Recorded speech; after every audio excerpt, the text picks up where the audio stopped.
اب یہ بھی آپ کو معلوم ہونا چاہیے کہ انجیلیں 104 تھیں، جن میں سے 4 جو ہے سلیکٹ کی گئی ہیں۔ 100 انجیلیں اور ہیں جنہیں وہ اپوکریفل کہتے ہیں، غیر مستند انجیلیں، اپوکریفل۔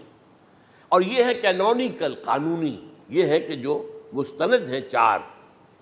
لیکن جو 100 اور ہیں ان میں سے ایک یہ بھی ہے برنباس، اور برنباس کے بارے میں عیسائی مانتے ہیں کہ وہ بھی حضرت عیسیٰ علیہ السلام کے حواریین میں سے ایک تھے۔ وہ انجیل نکل آئی، اب وہ چھپ بھی گئی ہے۔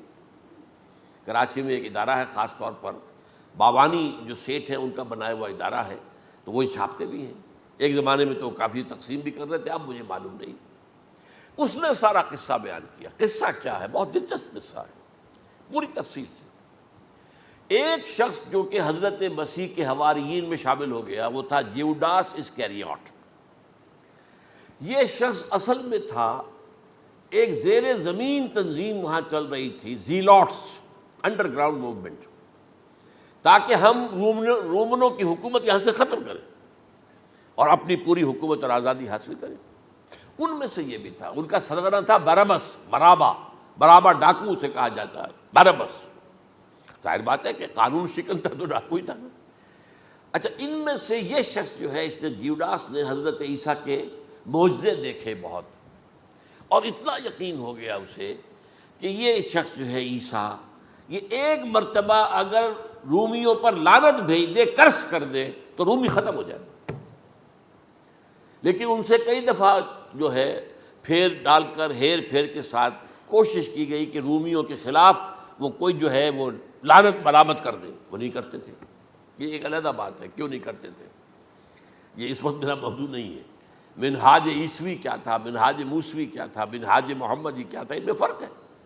لِكُلٍّ جَعَلْنَا مِنْكُمْ شِرْعَةً وَمِنْہاجًا، سورہ مائدہ میں آیا۔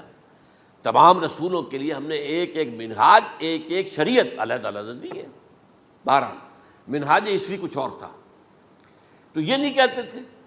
اب اس نے کیا کیا کہ وہ اپنے ڈاکو سرغنے سے اجازت لے کر ان کے حواریین میں شامل ہو گیا، اعتماد حاصل کیا، اور بار بار کوشش کی کہ یہ بددعا دے دیں، رومیوں کو نہیں دی۔ اب اس نے سوچا کہ انہیں اگر ذاتی طور پر تکلیف پہنچے گی تو زبان سے کلمہ نکل ہی جائے گا نا، کوئی لعنت کا۔ اس نے پکڑوایا حضرت عیسیٰ کو، کیونکہ جب یہ فیصلہ ہو گیا تھا ان کے قتل کا، ہیڈرن جو ہے ادارہ وہ دے چکا تھا، اس کا فتویٰ تھا یہ واجب القتل ہے، یہ مرتد ہے، لہذا اس کو قتل کر دیا جائے۔ اور یہ فیصلہ جو ہے وہ رومی گورنر تک پہنچایا جا چکا تھا۔ رومی گورنر نے یہاں تک کہا، یہ سینٹ جو متی کی انجیل ہے اس میں موجود ہے، بھائی ہمارے پاس تو اس کا کوئی جرم نہیں ہے، ہمارے ہاں کوئی ایسی بات اس کی نہیں ہے جس سے کہ ہم اسے واجب القتل قرار دیں۔ ان کا نہیں، ہمارا حکم ہے، ہمارا فیصلہ تمہارا طے ہے، چاہے مذہبی معاملے میں کوئی فیصلہ ہمارا ہوگا تو تمہیں جو ایگزیکیوٹ کرنا ہوگا۔ بہرحال اس وقت حضرت مسیح روپوش ہو گئے گرفتاری سے بچنے کے لیے۔ ایک باغ میں تھے وہ، وہاں پر رات کے وقت انہوں نے اپنے حواریین کے ساتھ لاسٹ سپر کہتے ہیں اس کو، لاسٹ سپر، کھانا کھایا، آخری کھانا تھا۔ اور اس کے بعد اس نے فرمایا، آج کی رات تم میں سے ایک میرے خلاف غداری کرے گا۔ یہ کہہ کر حضرت مسیح تو ایک کوٹھڑی میں چلے گئے، جو ہوتی ہے باغ کے اندر، کوئی کھرپے ورپے جو ہے، کوئی وہاں پہ کسیاں رکھی ہوئی، تو اس میں خود جا کر عبادت میں مصروف ہو گئے۔ اپنے حواریین سے کہا کہ تم بھی عبادت کرو۔ وہ حواریین سو گئے۔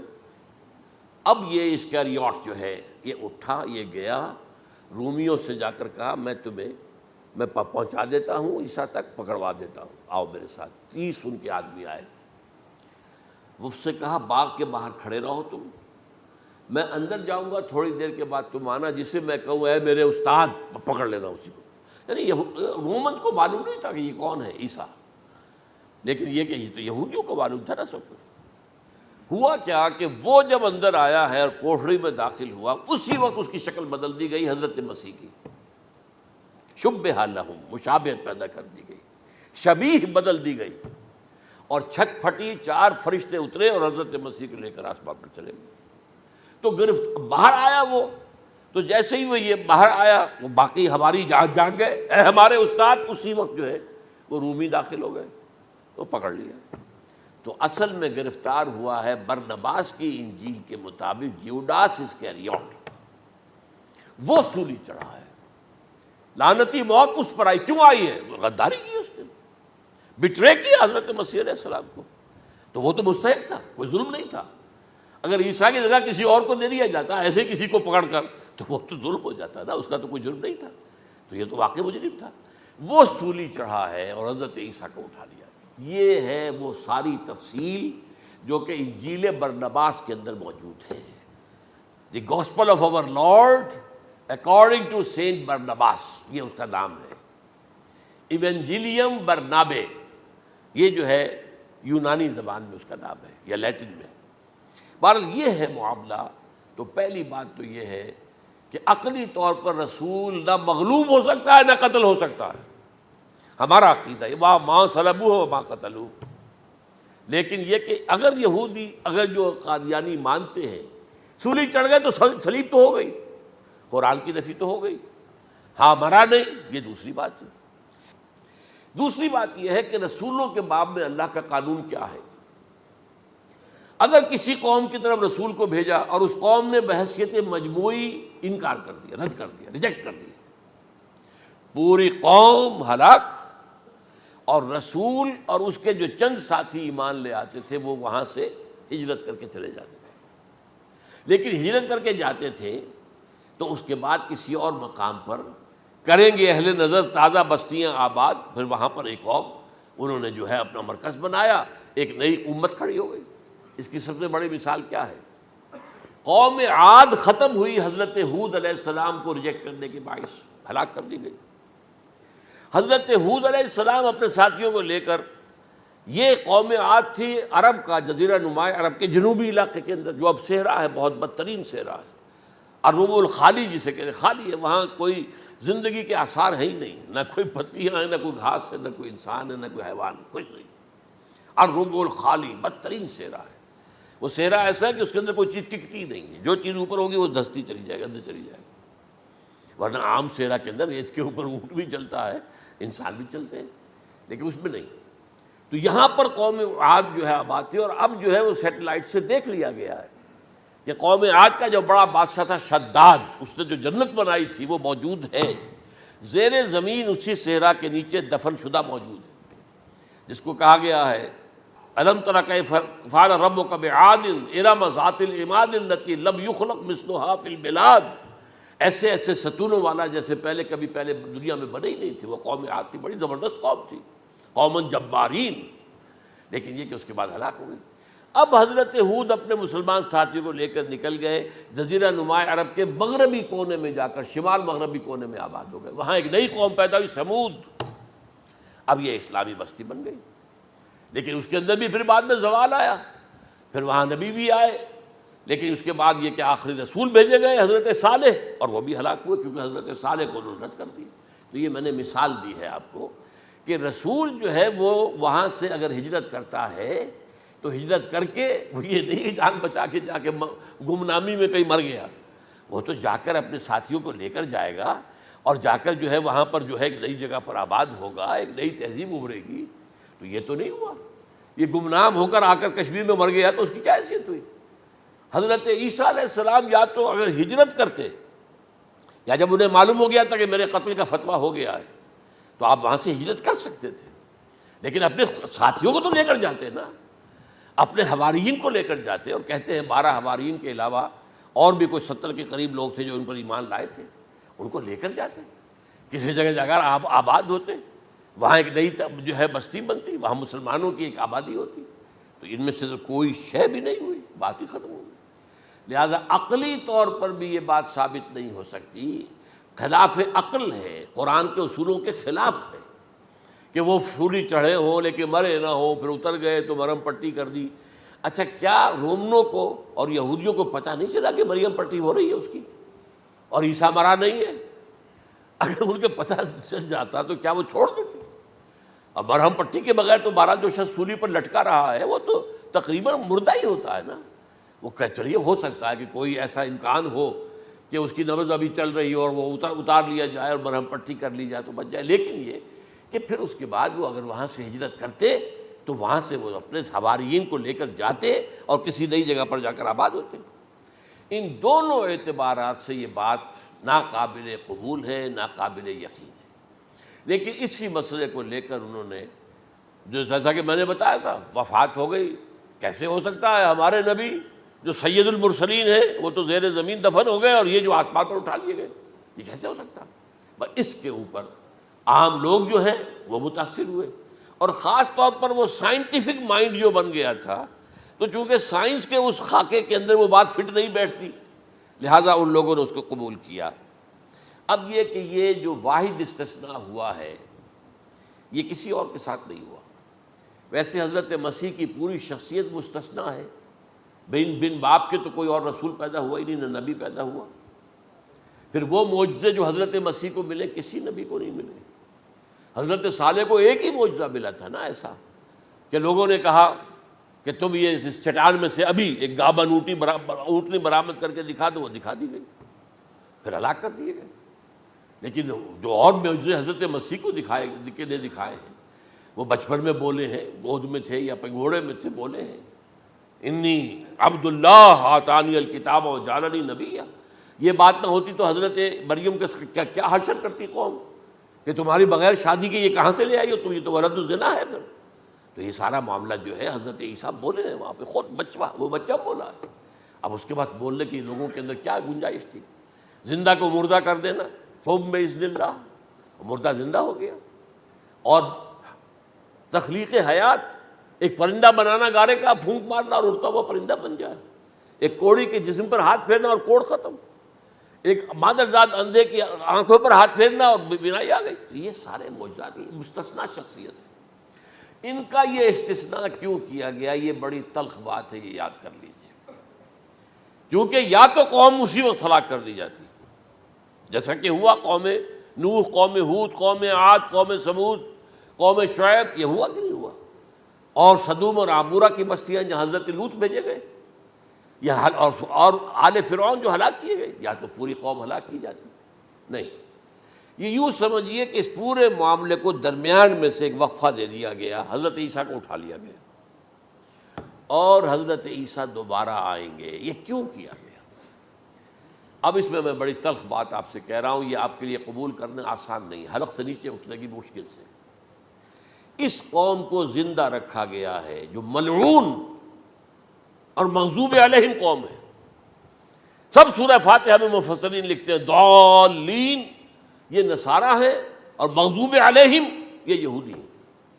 اور قرآن کہتا ہے لعن الذین کفروا من اہل الکتاب علی لسان داؤد وعیسی ابن مریم، لعنت کی گئی ایک ملعون اور مغضوب قوم کے ہاتھوں آخری امت محمد، اور اس کا بھی بہترین حصہ، اس پر عذاب ان کے ہاتھوں آئے گا، عربوں پر عذاب یہودیوں کے ہاتھوں، اس لیے ان کو بچایا گیا۔ یہ میں نے کئی دفعہ واقعہ سنایا، مولانا اصلاحی صاحب بتایا کرتے تھے، کیونکہ وہ راجپوت تھے، یو پی کے راجپوت مشرقی حصے کے، کہ ہمارے ہاں کوئی نوجوان اگر کوئی بڑی گری ہوئی حرکت کرتا تھا تو اس کے سر پر چمار کے ذریعے، چمار کے ہاتھوں جوتا لگوایا جاتا تھا۔ اگر راجپوت کے سر پر راجپوت کا جوتا گرا تو چلو تکلیف تو ہوئی، لیکن یہ کہ راجپوت کا جوتا گرا ہے نا، پڑا ہے، لیکن راجپوت کے سر پر چمار کا جوتا، جس کو آپ انگریزی میں کہتے ہیں to add insult to injury, وہ تکلیف بھی ہے جوتا کھانے کی، اور انسلٹ ہے کہ ایک چمار مار رہا۔ یہ امت سب سے خیر امت ہے، کنتم خیر امت اخرجت للناس۔ اس کے لیے عذاب بھی بدترین آئے گا، اور کن پر آئے گا؟ اس امت کا جو اصل نیوکلیس ہے عرب، جس کے بارے میں حضور کی حدیث موجود ہے ویل للعرب، عرب کے لیے بہت بڑی ہلاکت ہے۔ اور آج ہماری نظر میں آ رہا ہے وہ ملعون اور مغضوب علیہم قوم، ان کے سینے کے اندر خنجر کی طرح بھونکی گئی ہے، اور 30 کروڑ کے قریب عرب بے حمیتی، بے غیرتی، بزدلی، کمزوری، ذلت، مسکرت کی مثال بنے ہوئے۔ کوئی بول سکتا ہے اس اسرائیل کے خلاف؟ کوئی بول سکتا ہے؟ 30-35 لاکھ آدمی ہے اسرائیل کے اندر یہودی، اس سے زیادہ تو امریکہ میں 50 لاکھ کے قریب، کل 1.25 کروڑ آدمی ہے یہ یہودی پوری دنیا کے اندر۔ لیکن دیکھیے جو چاہتا کرتا ہے، جب چاہا اس نے عراق کے ایٹمک انسٹالیشن کو تباہ کر دیا، اور سعودی عرب کی فضا میں اس کو فیول کیا ہے انہوں نے دوبارہ، ریفیولنگ جو ہوئی ہے ان کے جہازوں کی، وہ سعودی عرب کی فضا میں ہوئی۔ یہ صورت جو ہے عربوں کے اوپر، اور اب جو آنا ہے آرمگیدان، کیونکہ پوری عیسائی دنیا یہودیوں کے قبضے میں ہے، اور یہ رومی ایک حدیث کی روح سے 80 علم لے کر حملہ آور ہوں گے تم پر، اور یہ ہوگا مڈل ایسٹ میں۔